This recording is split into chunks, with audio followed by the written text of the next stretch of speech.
안녕하세요. 논리적으로 생각하는 국어 양병철입니다. 여러분들 만나서 반갑습니다. 오늘은 2020학년도 수능특강 문학교재 14쪽에 있는 윤동주의 자화상을 해설해 주겠습니다. 선생님이 원래 윤동주의 시는 쉽게 쓰여진 시 별에는 밤, 그 다음에 참회록을 해설을 해서 동영상으로 블로그에 올려놨습니다. 여러분들 혹시나 그런 작품이 이해가 좀 어렵거나 좀 설명을 듣고 싶으면 그 블로그에 있는 동영상을 활용하시면 됩니다. 그리고 현재 블로그에는 400개 정도의 동영상이 올라가 있습니다. 고등 문법과 관련된 동영상이 있고 내신과 관련된 동영상이 있고요. 그 다음에 수능 기출문제나 모의고사 기출문제를 해설한 동영상도 있습니다. 그 다음에 논술과 입시와 관련된 동영상도 있으니까 수험생이나 아니면 고등학교 1학년, 2학년 학생들은 본인들이 필요한 동영상을 선택을 해서 공부하는 데 활용했으면 좋겠습니다. 자, 그럼 지금부터 윤동주의 자화상을 해설해 주겠습니다. 자, 우리가 윤동주 하면 꼭 머릿속에 떠올려야 될 건 바로 자아성찰입니다. 자기 자신을 돌아보는 거죠. 그 다음에 시를 읽을 때는 여러분들 시는 구체적으로 쓰여 있습니다. 꼭 아셔야 됩니다. 구체적 장면으로 되어 있어요. 모든 문학은 똑같습니다. 그리고 여기에 추상적 의미와 연결을 해야 됩니다. 우리가 이렇게 연결을 해야 되는데 이걸 연결을 잘 하려면 뭐가 중요하냐면 문학 지문에 대한 경험이 많아야 됩니다.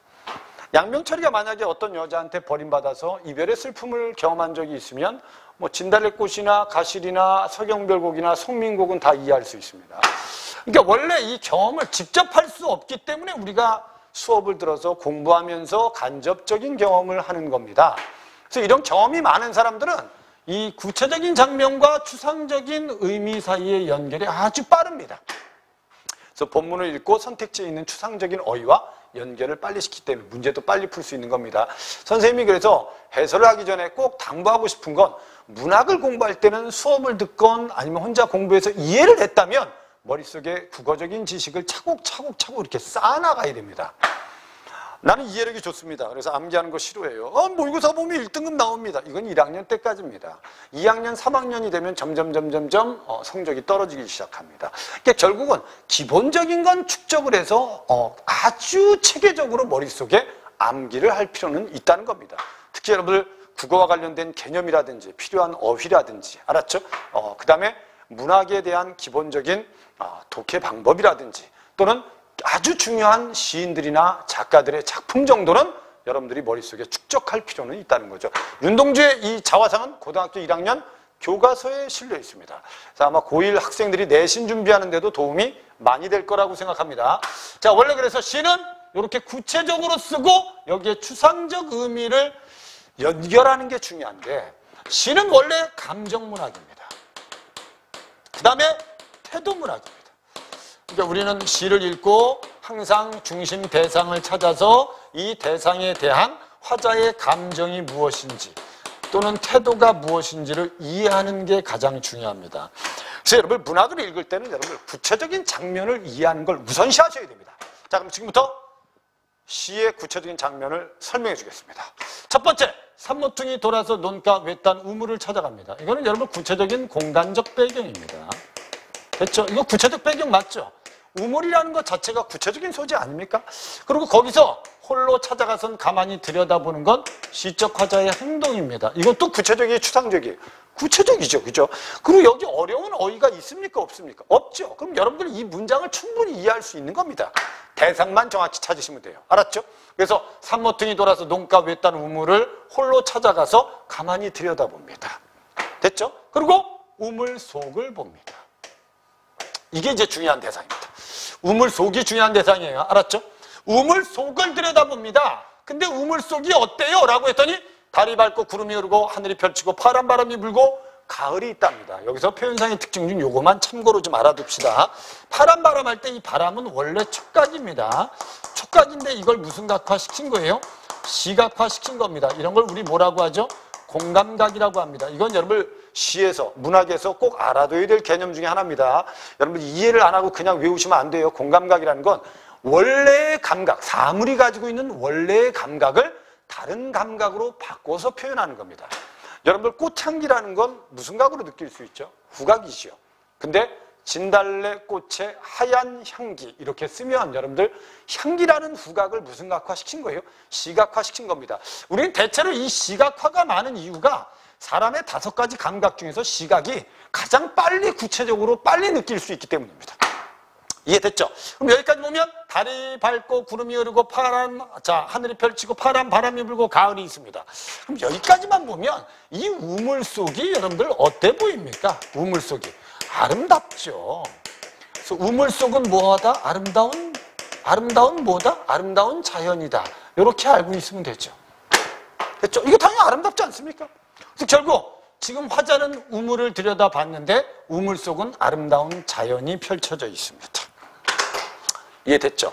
그리고 계절은 가을입니다. 됐죠? 근데 여기에 한 사나이가 있는 겁니다. 사나이가. 이 사나이가 누구겠어요? 자기 자신 아니겠습니까? 이건 화자입니다. 자기 자신을 무슨화 시킨 거예요? 이건 대상화 시킨 겁니다. 왜 대상화 시켰냐? 그건 이제 읽다 보면 알 수 있습니다. 그래서 결국 한 사나이가 있고 어쩐지 그 사나이가 미워져 돌아갑니다. 첫 번째 감정이 나왔어요. 대상은 분명히 우물 속에 보이는 뭐다? 사나이. 우물 속에 보이는 자연이 대상이죠. 됐죠? 근데 지금 우물 속의 자연은 아름다운데 사나이를 보니까 갑자기 미워졌대. 왜? 원래 여러분들 그 시에서 감정이 나타나면 왜 그런 감정을 갖게 됐는지 이유나 원인이 나타나게 되어 있습니다. 소설은 갈등 문학인데요. 그 갈등이나 사건이 왜 만들어졌는지 원인이 반드시 들어있게 되어 있습니다. 근데 분명히 이 시를 읽고 나면 왜 미워졌는지 이유를 알아야 됩니다. 우리가 밑에 돌아가다 생각하니 그 사나이가 가엾어진대요. 불쌍하대요. 이런 걸 우리 뭐라고 하죠? 연민입니다. 알았죠? 돌아가 들여다보니까 사나이는 그대로 있어요. 다시 그 사나이가 미워져 돌아간답니다. 그럼 미워했다가 불쌍하게 생각했다, 미워했다가 돌아가다 생각하니 그 사나이가 그리워지더랍니다. 도대체 왜 이런 감정이 생겼을까? 우리는 여기서 하나 알아둘 건 여기서부터 여기까지는 지금 분명히 정서의 변화가 있다는 건 아셔야 돼요. 분명히 누구에 대한? 사나이에 대한 감정 변화가 있습니다. 됐죠? 그 다음에 이 정서 변화는 분명히 자기 자신에 대한 변화입니다. 자기를 미워했다가 불쌍하게 생각했다가 자기를 미워했다가 그리워한다는 것 자체가 무슨 성찰을 하는 겁니까? 시적 화자가 자기 자신을 돌아보고 있는 자아 성찰을 하는 겁니다. 그래서 자기 자신을 무슨화 시킨 거예요? 대상화 시킨 겁니다. 이해된 거죠? 무슨 말인지? 됐죠? 근데 중요한 건 왜 미워지고 왜 가엾어지고 왜 미워졌다가 그리워졌냐의 단서를 찾아야 될 거 아닙니까? 우리가 그걸 여기서 찾아야 될 겁니다. 왜? 여기 보면 우물 속에는 달이 밝고 구름이 흐르고 하늘이 펼치고 파란 바람이 불고 가을이 있습니다. 이연을 반복한 겁니다. 알았죠? 이연을 반복했어요. 근데 이연하고 다른 건 이 다시 우물 속에는 추억처럼 사나이가 있답니다. 이게 아주 중요한 겁니다. 여기하고 여기의 차이는 바로 이겁니다. 이걸 왜 추억처럼 사나이가 있다고 제시했겠냐 이게. 이걸 이해하는 게 가장 중요합니다. 자화상에서는. 그럼 자화상을 선생님이 이해시키기 위해서 다른 사례를 하나 들어주겠습니다. 병철이가 수험생입니다. 근데 A라는 대학에 가고 싶어요. 그래서 공부를 하다 공부가 잘 안 되니까 그래 내가 가고자 하는 대학을 한번 찾아가 보자 해서 대학을 갔어요.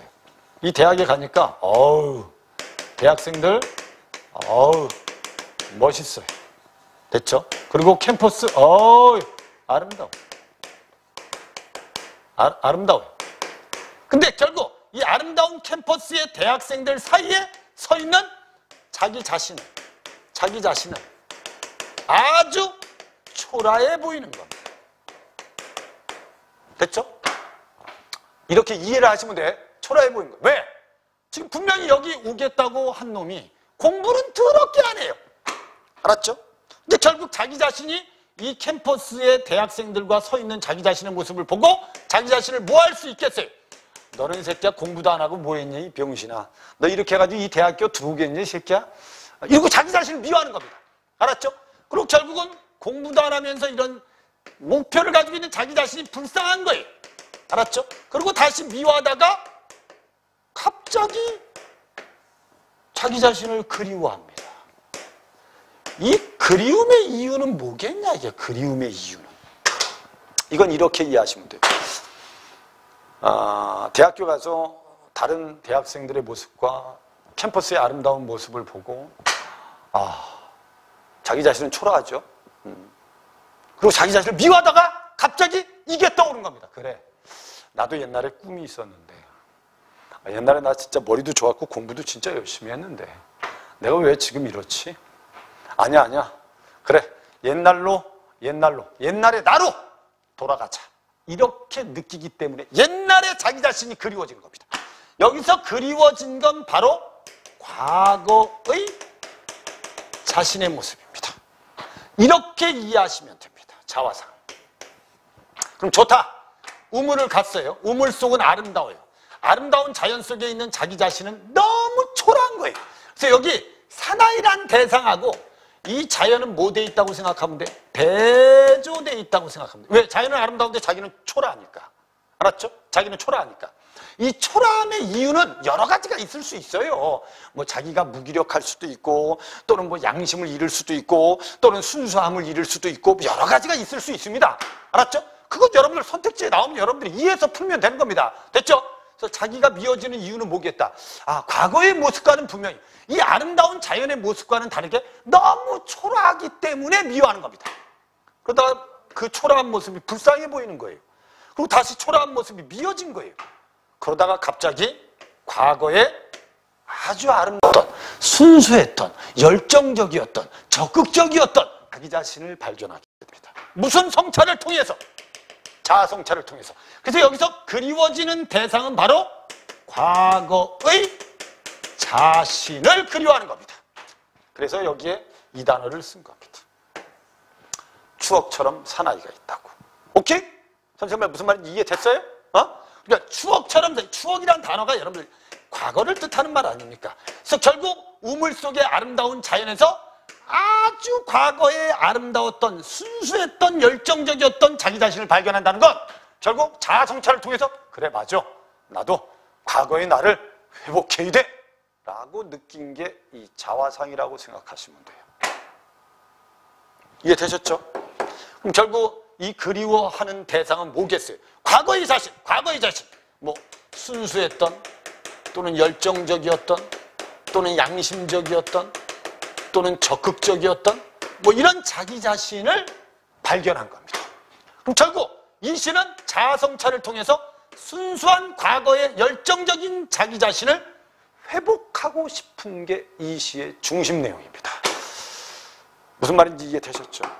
선생님이 분명히 설명을 하면서 내용 중심으로 설명을 한 겁니다. 여러분들이 이런 구체적인 장면을 이해해서 바로 이런 순수, 열정, 양심, 적극, 물론 또 연민, 또는 자아성찰 이런 단어들과 여러분들이 구체적인 장면을 바로바로 연결시킬 수 있는 연습을 좀 하셔야 됩니다. 선생님 설명 드리니까 이해되죠? 그럼 이렇게 이해했다면 머릿속에 축적을 할 필요가 있다는 겁니다. 그래서 윤동주의 자화상의 주제는 뭡니까? 그러면 자아성찰 후, 됐죠? 순수한 자신의 회복을 뭐하고 있다? 소망하고 있다. 이렇게 여러분들이 이해하시면 됩니다. 이게 주제입니다. 이해됐죠? 표현상의 특징을 보면 일단 봅니다, 씁니다 라고 하면 경어체를 쓰고 있구나. 됐죠? 그 다음에 이연하고 마지막 연도 뭐 돼 있다? 반복이 있네. 근데 그냥 반복이 아니죠. 변형을 하면서 반복합니다. 됐죠? 여기도 보면 사나이가 미어져 돌아갑니다. 사나이가 미어져 돌아갑니다. 반복되죠? 됐죠? 결국 반복을 하되 변형하면서 반복하죠. 이런 것 때문에 뭐가 만들어지는 거예요? 운율이 만들어지는 겁니다. 이해되셨죠? 그 다음에 이 시는 무슨 성찰이 있다? 자아성찰이 있다. 됐죠? 그 다음에 추억처럼 사나이가 있다 하면 무슨 어도 있다? 비유어도 있네. 됐죠? 이렇게 여러분들이 이해하시면 돼. 그 다음에 우물 속은 주로 무슨 각적으로 표현했다? 시각적 이미지로 표현했다. 무슨 각도 있다? 공간각도 있다. 이게 이제 표현상의 특징이 되는 겁니다. 그러니까 이런 것들은 여러분들이 개념을 잘 쌓아서 이 시를 읽고 여러분들이 찾아낼 수 있으면 됩니다. 여러분 여기 어디 있는지도 모르고 이걸 달달달 외워서 학교 시험 보러 간다면 성적을 잘 받을 수 있겠습니까? 그죠?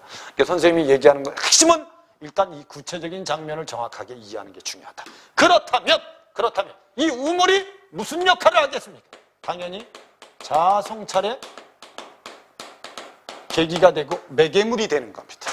됐죠? 아까 선생님이 들려준 사례 중에 병철이가 A라는 대학에 갔다. 그 대학에서 대학생과 캠퍼스의 아름다움을 봤다. 그리고 결국 자기의 초라함을 느꼈다면 결국 캠퍼스의 아름다움이나 대학생들, 건강한 대학생들이 결국 병철이가 뭐하게 하는? 반성을 하는, 자아성찰을 하는 계기가 되는 인물이나 자연이라고 볼 수 있죠. 됐죠? 그 우물하고 똑같은 겁니다. 그래서 결국 자아성찰의 계기도 될 수 있고 자기 반성의 계기가 될 수도 있습니다. 이해됐죠, 이제? 이게 바로 우물의 역할입니다. 여러분들은 이 시를 이렇게만 이해하면 어떤 문제도 풀 수 있을 겁니다. 오늘 선생님이 윤동주의 자화상 해설은 여기까지 하겠습니다. 여러분들이 선생님 설명한 걸 잘 이해해서 다양한 문제를 경험해서 내신이나 또는 모의고사에 대비했으면 좋겠습니다. 선생님하고는 다음 동영상 시간에 만나도록 하겠습니다. 감사합니다.